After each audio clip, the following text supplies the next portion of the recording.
Yo, what's up mga tol? Bilang isang taga-subaybay ng rap battle ay hindi natin alam kung ano ba yung eksaktong nangyayari bago at pagkatapos ng laban ng isang battle MC. Syempre, tao pa rin yung mga iniidolo natin at meron din silang sariling laban sa buhay na ginaganapan. At yun yung mga bagay na hindi natin nakikita sa likod ng kamera. Dahil sa oras na tumapak na yung paan nila sa entablado ay pinipilit nilang maipakita yung best performance ng bawat isa sa kanila para mahandugan tayo ng isang solidong battle. Kaya tara at ating pag-usapan ang mga pangyayari na masasabi nating para sa kultura.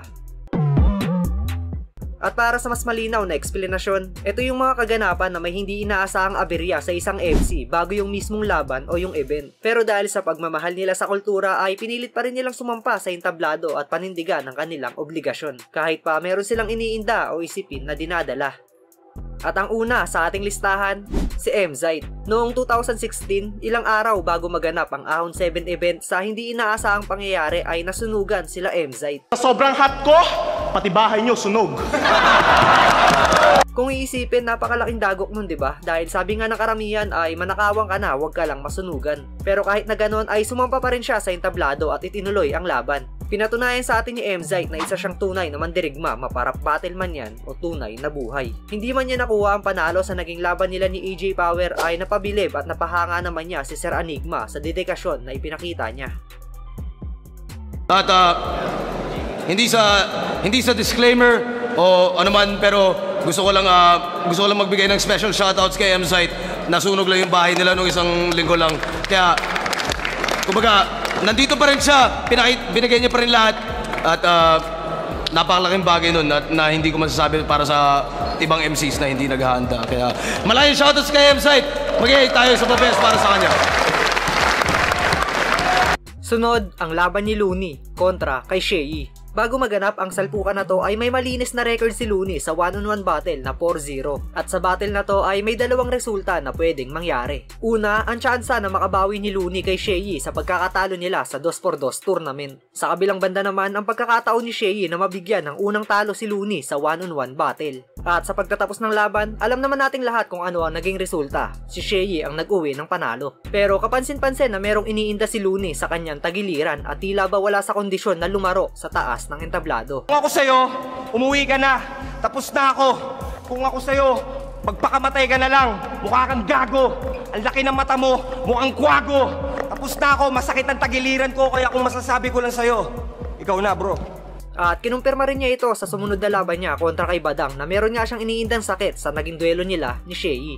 Oo, sa katunayan, huli kong laban, kalusugan ko'y palyado. Panay-ihi ng dugo at sumusuka pa sa banyo kasi yung kanang kong bato ay puro sugat at barado. Pero kahit na ganun ang kalagayan niya ay pinanindigan pa rin niya yung tungkulin niya bilang isang hari ng tugma. At ipinakita niya sa lahat kung gaano niya kamahal ang ganitong sining. Pero dahil sa sinumpaang pangako, pinilit ko sumampa sa entablado. Sinugal mo na mga plano, tinanggap ang una ko natalo. Dahil mas mahalaga pa sa standing ko sa ligang to, ang tunay na katayuan ko sa tao!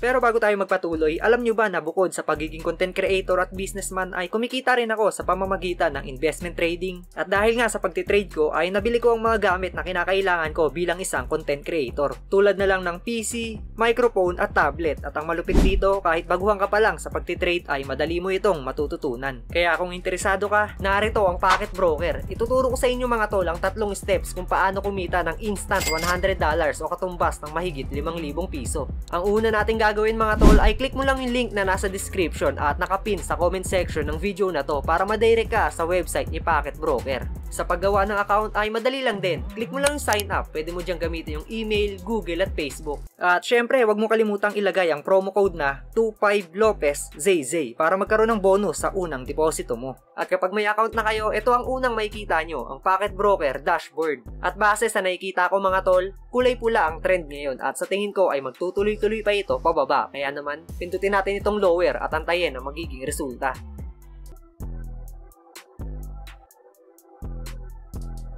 At yun, solid, easy $100 agad mga tol, 'di ba? At low risk lang. Punta naman tayo sa withdrawal mga tol. Madali lang din mag-withdraw dito dahil available dito ang bank transfer, e-wallet, GCash at maging ang cryptocurrencies. 0% yan sa mga withdrawals kaya buo nyong makukuha ang inyong profit. Pagdating naman sa mga concern nyo about sa kanilang platform ay meron silang 24/7 chat support at over 130 assets offering up to 92% yield including currency pairs, indices, stocks, and cryptocurrencies available around the clock. O diba, napaka-basic mag-grind dito mga tol kaya sabay-sabay tayong mag-trade at kumita sa one of the best platform, ang Packet Broker. At muli, wag mo kalimutang ilagay ang promo code na 25LopezZZ para sa iyong bonus. Pasok din sa ating listahan si Sayad. Makikita sa laban nila ni Pistolero na meron siyang pilay o iniinda sa kanyang kanang braso. At base nga sa maikling kwento ni Sir Arik sa Enigma Machine ay naaksidente nga raw ito sa sinasakyan niyang motor ilang araw bago maganap yung battle. Nangyari to isang linggo mismo bago ng o baka mga 5 araw bago ng laban. Sumemplang siya sa president sa main road. E de tinakbo ko na, parang punta na ako dun.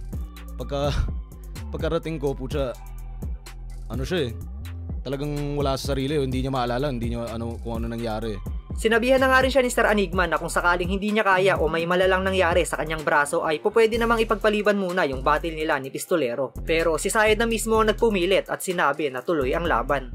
Siyempre, tinatanong ko rin siya, Sayed, game ka pa ba sa battle next week? Pwede naman natin kasi taka na kung malay natin baka malala na pala yung dapat nga magpa-check up ka talaga eh. Pero yun, sinasabi niya, hindi, kaya yan, tuloy yan. At sa pagtatapos ng kanilang duelo, si Sayed ang tinanghal na panalo sa isang dikit na laban. Ang boto ng Urado, 3-2 para kay Sayed.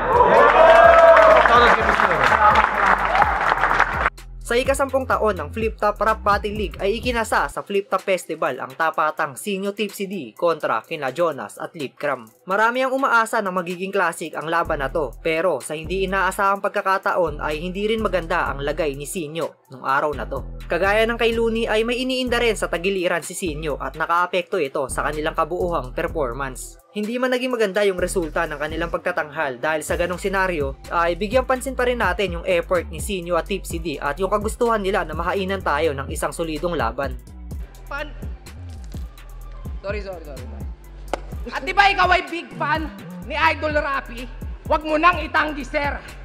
Paano mo naman nasabi? Nagpatanggal din ng teeth, sir. Gago, walang forever. Yung mga ngipin mo na yung patunay. Ano bang motto niyan sa buhay? Matira matibay.